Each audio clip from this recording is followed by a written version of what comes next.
నమస్కారం. శ్రీమద్భాగవత మహాపురాణము 3వ అధ్యాయము భక్తికి కలిగిన కష్టములు దూరమగుట 62వ శ్లోకము.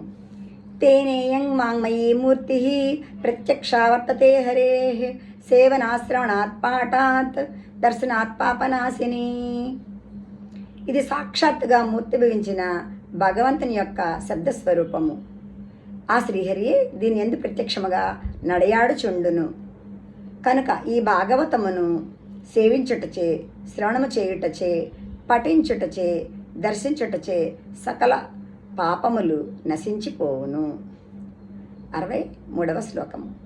సప్తాహ శ్రవణం తేన సర్వేభ్యోప్యధికం కృతం సాధనాన్ని తిరస్కృత్య కలౌ ధర్మోయమీరితః. అందువలన శ్రీ భాగవత సప్తాహ శ్రవణము అన్నిటికంటే మిగులు శ్రేష్టమైనదిగా అంగీకరించబడినది. ఇతరములైన సకల సాధనములను వదిలిపెట్టి కలియుగమునందు కేవలము ఇదే ప్రధాన ధర్మమని చెప్పబడినది. 64వ శ్లోకము. దుఃఖ దారిద్ర్య దౌర్భాగ్య పాప ప్రక్షాళనాయ చ కామక్రోధ జయార్థం హి కలౌ ధర్మోయమీరితః. కలియుగమునందు దుఃఖమును, దారిద్ర్యమును, దురదృష్టమును, పాపమును నశింపచేయు ధర్మము ఇదియే.